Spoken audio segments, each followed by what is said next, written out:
out to Socrates. Socrates still trying to get the opening. Oh, Socrates! Whoa! And there it is. The crazy gang have beaten the Culture Club. Maggie Thatcher, can you hear me? Maggie Thatcher, your boys took a hell of a beating. Your boys took a hell of a beating.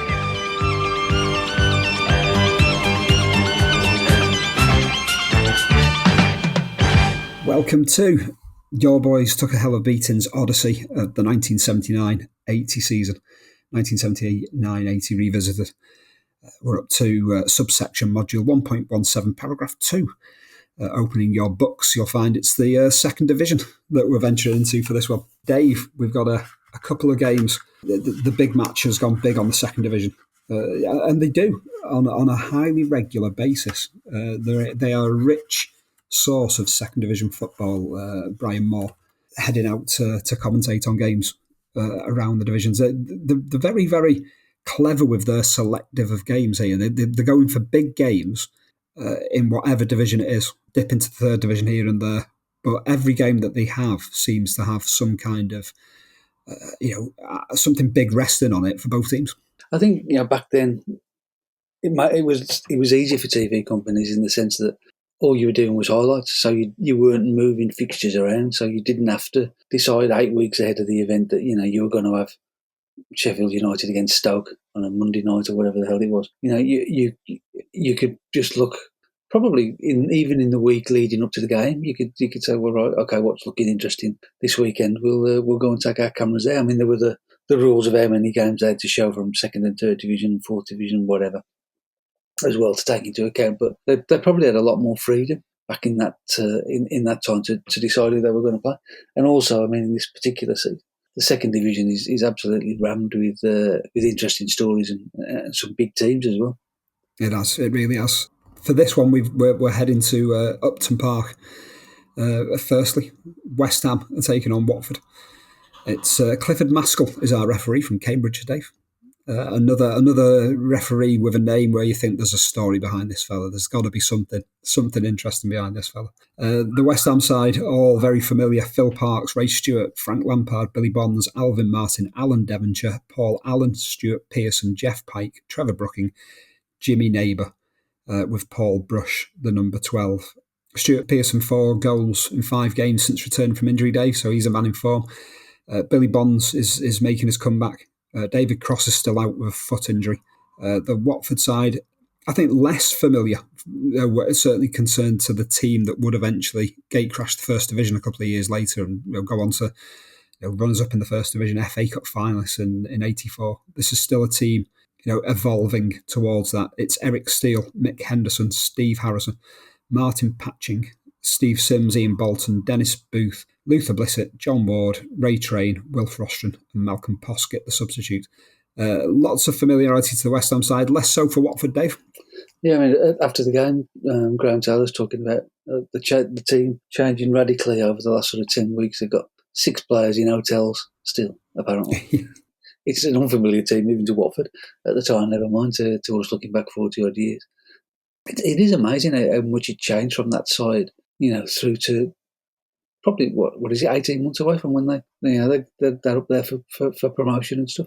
It's a big shift that they went through, and this turned into a really decent game at West Ham. And what we're told by Brian Moore is a bitterly cold day, and they then cut to Graham Taylor in the director's box, who appears to be inside a sleeping bag while wearing sunglasses. It is a sartorially elegant kind of game from Graham Taylor's experimental fashion statement. Elton's giving him a bag of hand-me-downs or something like that. That's definitely got that kind of vibe to it. But yeah, the kits, Dave, as well. That again, massively sartorially elegant. West Ham with their Admiral kits. I think it's Watford's maybe Buckter possibly. Yeah, the two great kits, a very vivid looking football match in terms of the kits on display here, Dave. It's Dayglow, isn't it? That Watford kit, a zingy kind of a yellow that stands out in it, and it needs to, because it's a pretty dull kind of day, and the pitches, as we've mentioned a few times, taking a proper pounding by now on the far side. I mean, it looks like a beach either side of the halfway line. It's a bizarre looking surface at Upton Park. But the first half's not particularly great, but the second half, there's some good football played on it. Yes, yeah. The first half is it's one of these games of highlights where you get a very short burst of first half highlights and a highly elongated second half of highlights. Ward forces Parks into a low save. There's some fine work from Rostron. There's a Pike header, that's comfortably saved by Steele. Alan Devonshire brooking, Pike, gets his head to a ball, but it's cleared.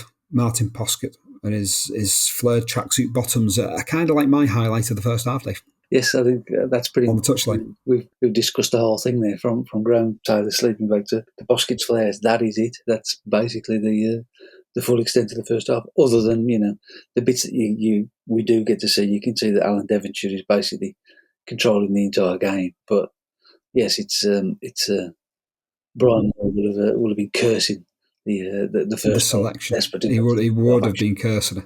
I mean, there's plenty of highly entertaining penalty box panic for Watford throughout that first half, though, without a significant chance being carved from it.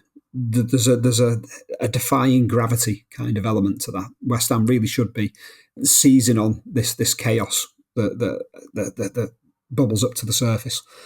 But yeah, the first half is uneventful, shall we say. It's been highly curtailed by the big match editor. Yeah, I think we've got about 2 minutes, haven't we? And that is the entire... Not much more than that. Really. And some of that's been taken up by Graham Taylor in the RX's box. And Martin Poskett's flared tracksuit bottoms as well. But it's the second half, which kind of like... It's very much a game of two halves now. Watford, they play the part of it, as do obviously West Ham, stating the obvious in Partridge terms there. But there's a nice Watford move early in the second half. But there's a comedy miss kick from Luther Blissett. It's spectacular, isn't it? I mean, it's a good cross from Ward. I think it is helped on by Patchin, and there's Blissett on the edge of the area, and it's a spectacular. It's one of those that's forever turning up on Danny Baker videos through the 1990s. I would imagine. I mean, it's an horrendous effort from Blissett, and then the next move, Watford are a goal to the good. They are indeed. Rostron hits an absolute peach. It's a goal that kind of like it's startling considering what we've seen thus far from the highlights. Blissett's miss kick, Poskett's flares, Graham Taylor's sunglasses and sleeping bag combination, and then suddenly this goal from Wilf Rostron, Dave. It's a terrific goal. I mean, not just the finish, but the move as a whole. There's a lot of really crisp passing that gets them up the pitch. Martin Patchin plays out to Henderson on the overlap, and he plays inside to Rostron, sort of inside right, really. He hits the ball with the outside of his left boot, and it loops over Phil Parks and in. And I mean, the thing you sort of see throughout this game, particularly with that sort of move, this isn't the caricature of Watford, that you kind of, long ball and everybody chasing. I mean, they play quick and they play forward, but they're not just belting it into an area and running after it. I mean, it's precise passing football that they're playing there. It's a good finish, but it's a really well worked goal as well, and it's sort of gives the lie to all that the caricature of Watford stuff. Yeah, it's rigid in formation, but there are very adept players and skilled players involved in this. You're never going to see a Graham Taylor Watford play in the way that a Laurie McMenemy Southampton side does, which makes it even bizarrer that the two of them would team up in the England coaching setup a decade further along the line. Two very different ethoses traditionally. But yeah, the Rostron goal was wonderful. The way the technique, people talk epically about technique, in the contemporary game, but it is technique galore, Dave. He literally slashes across the face of the ball and puts that spin and loop on it. Is an amazing goal. It's a fantastic goal, and he sort of the height that he gets on it in the dip bend. I mean, it's again, it's one of those goals that if you had it now, we would be watching it constantly. It'd be all over Twitter constantly. There'd be people posting clips of it for months on end. It's a smashing goal, and as I said, the work that goes into to get into that position is terrific, and it's it's a proper slap in the face to West Ham at that point. It is. It's another goal of the season contender, Dave, and I think certainly flag it up as being the best we've seen in the second division so far this season. Yeah, I would say so. Yeah. Yeah, Park's had absolutely no chance with that one. There's more. The game reversed to kind of like more Watford penalty box chaos though. Soon enough, it's kind of like this bizarre kind of like goal of wonder, and then it's kind of like reverts to kind for a little bit, Dave. It does. Yeah, there's a West Ham corner, and there's a massive sort of scramble, mostly involving Alvin Martin, who seems to pop up every couple of seconds in and around it, and eventually the ball comes out to Billy Bonds, who's standing on his own beyond the far post, and he somehow manages to put the ball wide, shooting him back across the face. And then there's another one a few minutes later. West Ham actually score, but it's disallowed. It's Alan Devonshire gets down the left. It looks like the ball's going out of play. It's the corner flag, and comes back to him. He plays it inside to Brooking, and he's sort of I don't know whether it's a cross or a shot. And Stuart Pearson's a fantastic finish, a back heel. Derek Steele makes a great save from, and Jimmy Naby knocks in the rebound. And in the midst of all that chaos, the referee has managed to pick out an offside that you still can't really see necessarily on the. It's hugely harsh. It could well be a kid in the crowd with an Admiral shirt on that he's got for Christmas that's been picked out here or anything. Stunning stuff. For the West Ham supporters, they are somewhat incensed by this, Dave, enough to ensure that the linesman is hit by a projectile. I mean, the linesman gives a throw to Watford that might have been a West Ham throw, might not have been. And then somebody in the crowd says something to Steve Harrison, the Watford fullback. He's talking to someone, and then this missile comes in. It's the linesman on the head, and he's down on the ground, clutching his head. And I mean, of course, at West Ham, the crowd is literally a yard away from the linesman. I mean, they could steal his flag if they felt like it. If they wanted to inflict greater humiliation on him. But again, this is back in the early days of the 1980s. After the game, the referee's not going to mention the coin throwing incident. He's just not going to put it in his report. I mean, it's just youthful hijinks. That's all it is. Youthful hijinks it is. And it's not like it was a brick or a lump of concrete, Dave. Or took his eye out or anything. As is accustomed at the Den in recent weeks. Blissett was replaced by Posket's had to take his flares off Dave. He's on the pitch for Luther Blissett. Blissett absolute operation. He needed kind of like the zips all the way down the side of those ones. Take them off with a dramatic flourish. What we had is Blissett is the player removed. Blissett is the target of some highly audible racism in this one as well, Dave. There's a lot of a lot of the ugly of the 1980s that can be ticked in this one, as well as some of the beautiful and the chaotic. But Blissett, he has a rough ride in this one today. Yeah, I mean, we've mentioned it in many games, of course, across the course of this season already. And I mean, it was just endemic, wasn't it? You look back on it, and I think I've said this before. It was just, well, okay, that's what happens. We just have to get on with it. We can't. There's nothing we can do about it. We can't be stopping people making noises and chanting and whatever. So we'll just get on with it, lads. You'll learn to live with it, kind of thing. You look at it now, 40 odd years on, and it just seems extraordinary that we weren't, pulling people out of the crowd and banning them and doing all those other things that become standard practice now. It's just no, okay, get on, carry on, never mind. It's unbelievable, isn't it? It is. It really, really is. West Ham, back with the matters of the round ball. They're getting increasingly desperate as the game ticks on. There's a free kick for the home side. Bonds heads cross goal. Brooking can't take advantage. We've now got police protection for the linesman, Dave. And despite the pressure that West Ham are putting on Watford, it does start to look like this is what Watford are going to somehow come out of this with both points. Yeah, when the linesman gets police protection, are they running up and down the line with him, or just sort of standing behind? I don't know quite what they're doing, but yeah, eventually the resistance breaks 4 minutes from the end. There's a corner that's punch clear by Eric Steele, and Jeff Pike finds this overhead kick from 12 yards out. Billy Bonds nods it on. It's a scruffy goal, but Billy Bonds, I suppose, in the end is the right one to score it.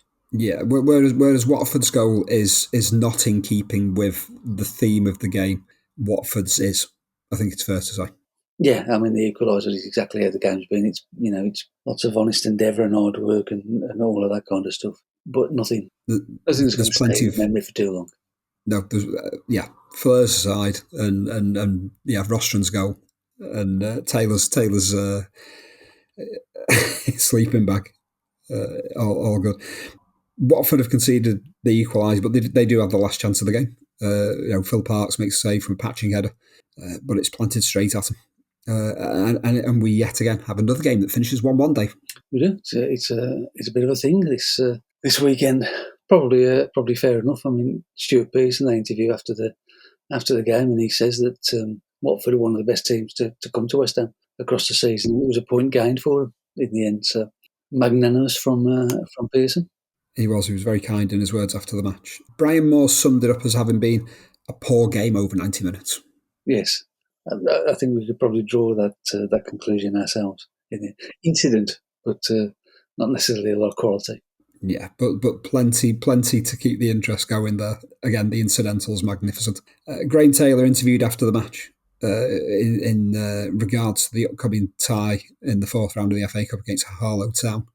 He claims that his Watford side are going to be the underdogs in this one, Dave, with a let's say a little bit of a twinkle in his eye. Yes, the kind of nonsense we ultimately became used to him talking about when he was the England manager. Really, I mean, I don't know where he gets that from. I mean, he's obviously joking, but it's a stretch even as a joke.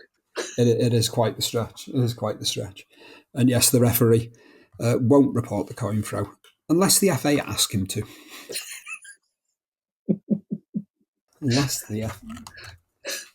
Absolutely magnificent. Yes. Absolutely magnificent.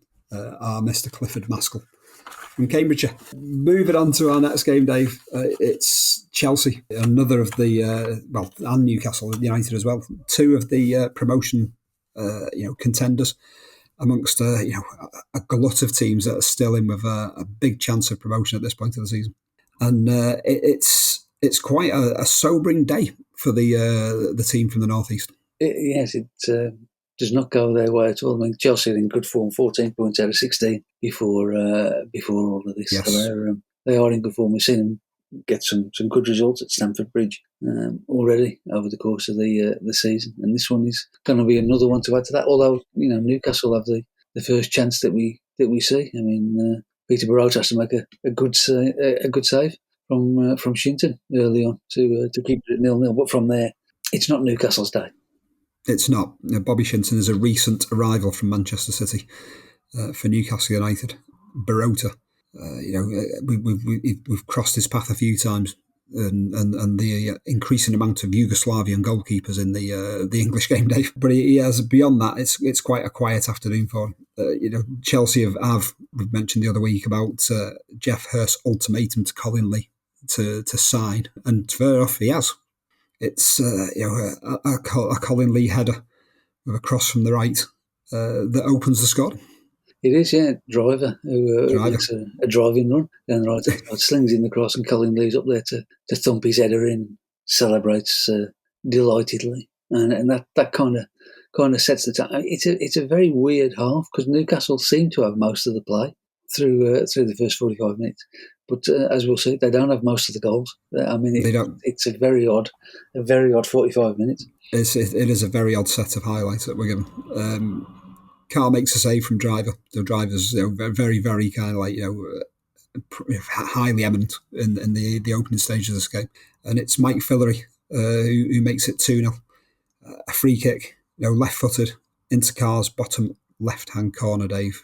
Very, very early. There's no way back for Newcastle in this one. No, it's a bit like the goal Frank Ray scored for Leeds against Leeds, rather, for Forest in the cup in the previous week. Just all along the ground, really. It's a good finish from Fillery, and Newcastle now are really struggling pretty quickly. It's 3-0. It's a good passing move from Chelsea. Driver ends up crossing. It's headed out to Fillery as a low shot and a good save. But Clive Walker's there to net the rebound. And bizarrely, as soon as Clive Walker's shot goes into the net, we immediately cut to the other end to see Peter Barota celebrating, which is the second time we've done that already in the course of the first half. So obviously the director is anticipating that Barota's going to give him all his entertainment factor for the afternoon.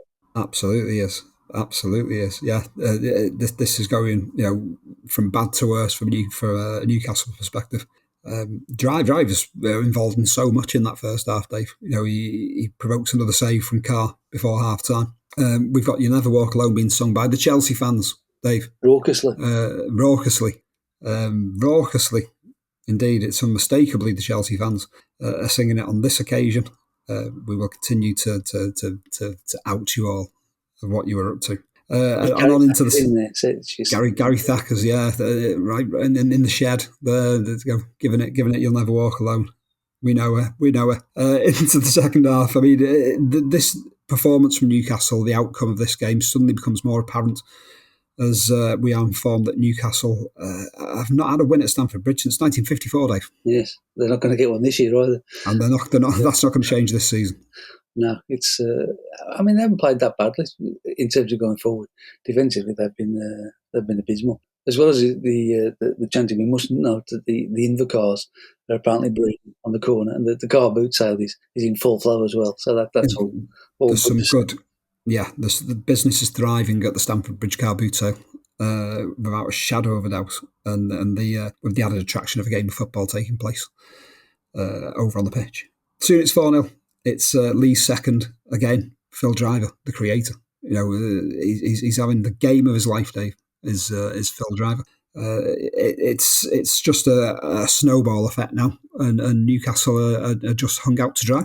It's a good control from Driver. It's a long ball forward, and he's crossing the box, finds Lee, who just sort of tucks it away with what we're forced to call the plum. I think that's fallen down pretty quickly. It's 5-0. It's one touch to Fillery, Lee. Clive Walker's away. He sort of twists and turns into space, crosses and Chivers comes over and forces the ball in. It's a good goal. Completely right from Chelsea's perspective now. Yeah, they're properly turning it on now. And this is Chelsea making a statement here where you have to be left to believe that this is the team that's got to take some beating. Yeah, they look promotion certainties when the games that we've seen them, particularly at Stamford Bridge, they've looked a cut above everybody else, haven't they? They do. And Lee completes his hat-trick to make it 6-0, Dave. Peter Rhodes-Brown down the left, Newcastle torn asunder in wide areas all afternoon, to be fair. It's a massive statement from Chelsea. And Colin Lee is looking at a shrewd acquisition at this point in time from Jeff Hurst, Dave. He is, yeah. I mean, Peter Rhodes-Brown, he runs about 70 yards before he puts his cross in. It's a diving header for Colin Lee for his hat-trick. On the third anniversary of the day he scored 4 for Spurs. John Motson is positively ecstatic at the statistical coincidence. Not that it's exactly a statistical coincidence because he didn't score 4, but it's one of those ones that John Motson is particularly happy about. Chelsea. He's very, very, very happy about it. This particular footage taken from Match of the Day on the Saturday night. There's a frustration somewhat.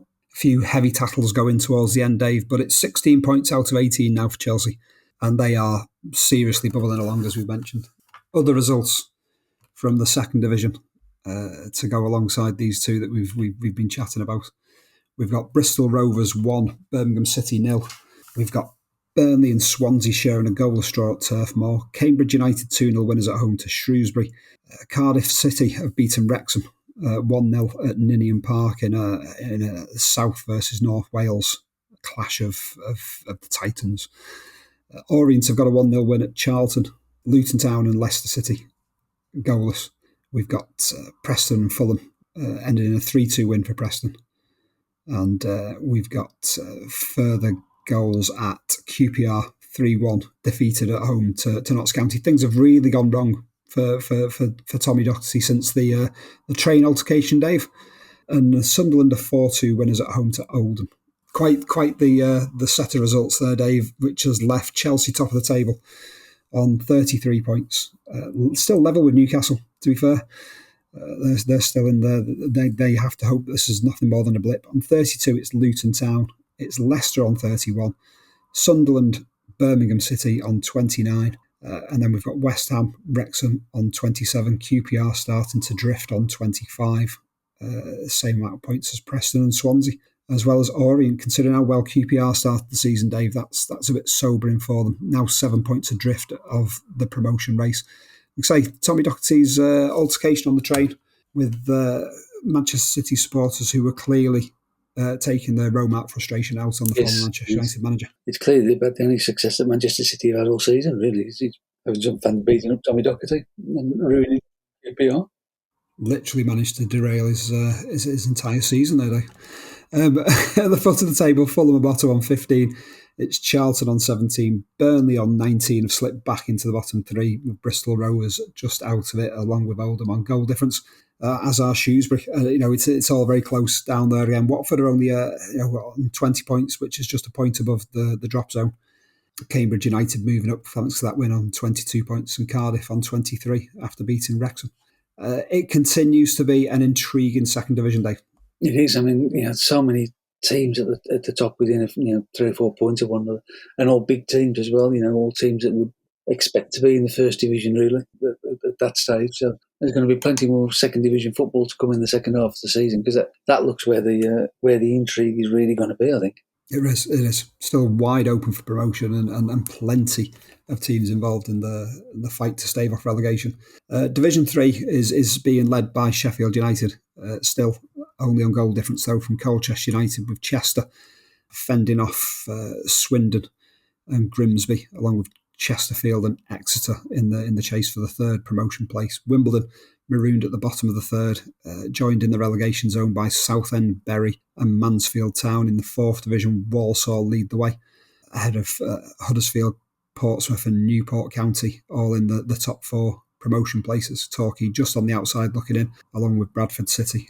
In the bottom of the table, propping up the whole of the 92, Crewe Alexander on 13 points, 3 behind Rochdale, joined in the bottom 4 by Scunthorpe and Darlington, with Port Vale and Hereford, York City, just above that line of re-election, Dave. Still so much to be played for. Plenty more to go through the season. We're sort of just at the halfway point. It's just really starting to get going now with the FA Cup kicking in as well. I think with all of these, the match of the day stuff and the big match and whoever it is from the regions, it was the 92. There was that concentration on the 92 that we've kind of lost over the years. It was still very much, you'd buy Shoot magazine and you were as likely to find a poster of Doncaster Rovers as you were a Derby County. And I think that was a better environment for the game as a whole. Everybody had their importance, everybody had their place, and these things that we're coming up against, there'll be some more in the next week back into the third division. I think that made for a healthier game in a lot of ways, not necessarily financially and all the stuff that comes into, but that idea that we were all in it, was part of the same thing. I think that was something uniquely English, and something that remains the biggest thing about English football. I think forget the success of the Premier League, whatever. The fact that we're all bound together in that 92, I think is the strength of the game. Yeah. It is indeed. A wonderful thing it was. Back page headlines for the week leading up to this weekend, Dave. Kevin Keegan's still hopeful over his move to Juventus. This highly protracted soap opera over Keegan's future. Serie A and B presidents voted 32-4 in favour of keeping the ban on imported players, but the league itself still has the power to decide. There's still a lot of conjecture over whether foreign players will be allowed into Italian football, but Keegan is still hopeful of playing in black and white stripes. But it's interesting that he will eventually do that, but not in Turin. QPR's faltering promotion hopes. Tommy Docherty linked with a move for the 19-year-old Manchester United striker Andy Ritchie. This despite already boasting the services of Clive Allen and Paul Goddard. I think Tommy needs to start looking at his defence, Dave. Yes, very, very definitely. Before things all fall away too quickly, and it's all too late, which may already be, frankly. Maybe. At 7 points, it's a lot to make up for, and 2 points for a win here. Gary Collier is up for grabs at Coventry City. He states that, "I'm very unhappy at being only third choice to Jim Holton and Paul Dyson." Collier is not helped by not realising that Gordon Milne plays with 3 central defenders, and that he also sits behind Gary Gillespie in the Highfield row pecking order there, Dave. Yeah, clearly a tactical genius there. That may be why he's not playing. Possible. It could well be. Brighton are interestingly linked with the Austrian international Herbert Prohaska. Dave, Prohaska would eventually sign for Internazionale in the summer of 1980. You can just see, I don't know how old he would have been at the time. A 20-year-old Nigel Farage fuming at the thought of all Fuming at these the foreign arrival. players coming over to ruin our game. This Austrian at the Goldstone Ground. Liverpool have confirmed their interest in the 18-year-old Chester striker Ian Rush. With 11 goals in 12 games, Rush has caused quite the stir at Sealing Road. The Chester player manager Alan Oakes believes that Rush can go to the very top, but also warns against moving up too soon. He is only young and still has a lot to learn. If a big club bought him now, he would probably play in the Central League, and that could knock him back. So he was far better off playing third division football with us. How's that going to go? I fancy Liverpool's chances in getting hold of this precocious young striker, Dave. I think so. Although I believe he's grown up as an Everton supporter. I'm sure he will be kind to them in Merseyside derbies of the future, though, Dave. He's never going to score against Everton. No. Dave, fantastic. Subsection 1.17, paragraph 2, second division. 1.18 will take us on to Saturday the 19th of January, and one weekend prior to the fourth round of the FA Cup. So the fourth round of the FA Cup is looming as well on the horizon all of a sudden. Dave, thank you so much. Brilliant as always. All that leaves me to do is say thank you for listening. Spread the word. 1979-80 revisited via Your Boys Took Hell of Beat, and subscribe. Get your friends to subscribe. Come find us and listen again. Thank you and goodbye.